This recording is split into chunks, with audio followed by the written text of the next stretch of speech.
在今年初，台湾小米推出了红米 Note 14系列，其中14 Pro 还有14 Pro Plus 都采用金刚骨架结构，搭配康宁 Gorilla Glass Victus 2萤幕保护玻璃，还有 IP68 防尘防水等级，基本上它就是外送神机，因为它的强悍外观还有强悍的防护力啊，都让外送更安心。但在拍照部分呢，它一点也没有落下。搭载2亿像素感光元件主镜头，让拍照规格更强大。究竟拍摄能力如何呢？接下来实测分享给大家。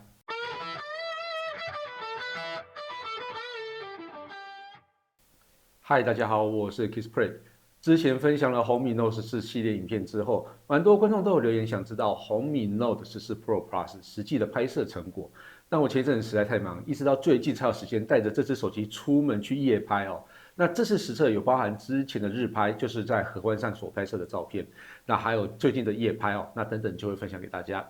我们先来聊一下红米 Note 14 Pro Plus 的镜头规格，它采用3镜头配置。主镜头用上1.4寸的2亿像素感光元件，光圈是 f1.7， 并有着 OIS 光学防手震。另外还搭配1/4寸的800万像素感光元件的 f2.2 超广角镜头，还有200万像素的微距镜头。它没有搭载长焦镜头的原因，相信常看手机评测的朋友应该都知道，三星的2亿像素感光元件有着像素4合1还有16合1的功能，依照不同场景的亮度会适时调整感光度跟细致度。官方提到啊，它可以达到4倍无损变焦。那拍照界面中也提供了1倍、2倍，还有4倍，也就是告诉大家4倍以内啊，都没问题啦哦。接下来直接来实测，看看是不是真的。我们先从主镜头看起，日拍部分色彩表现部分啊，并不会过度浓郁，而且还蛮接近肉眼所看到的颜色，锐利度也不会过头。那细致度部分，1倍跟2倍表现都很优异，我觉得放大后看啊更清楚哦，尤其是2倍，它完全不会感觉到是数位变焦所拍摄，所以在1倍、2倍光学焦段部分，我觉得非常满意。4倍部分虽然微微的有感觉到画面变松散了一些哦，但还是属于可以接受范围。直接发在社群媒体上，我觉得并没有什么太大问题啦，表现我觉得还算不错。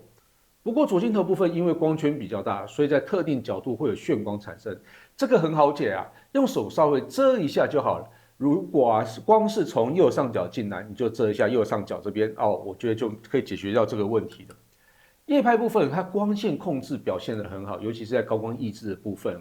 在夜拍时候你就可以更轻松，不用手动去调光哦，直接按下快门就可以了。细节部分1倍、2倍完全没有问题啊，在所测试的每个场景中都有很好的细致度，然后光线控制也都非常好。4倍的部分我觉得比较吃场景啊，在细节上也有感觉到比2倍啊还要来得差一些啊，就是有明显的落差。但在都会中的拍摄啊，像是有灯光的建筑啊，或是有直接照明的一些建筑物，是完全没有问题的。话说啊，在餐厅里面拍摄食物的时候，大家有没有发现，常常你拍摄的时候，影子就会印在食物上，所以推荐大家用2倍焦段就非常的适合，可以很好拍出细节以外，有一定的距离拍摄，也不会让手机的影子落在要拍摄的食物上。大家如果要拍摄餐点的时候，可以多多利用2倍来取景哦，甚至3倍，其实也没有什么问题。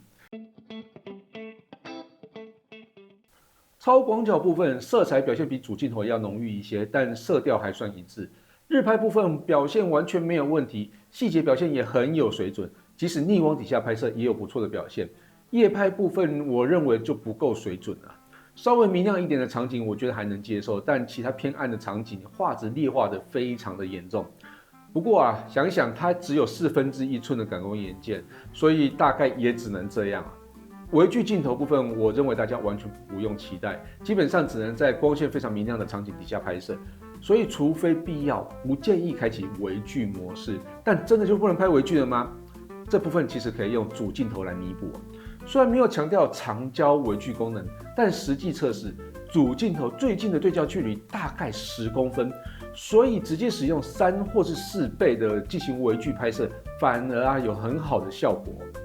以前面的测试来看，主镜头的表现真的非常优异，无论是日拍、夜拍，甚至要作为长焦微距也非常可以，画质的表现上是可圈可点的。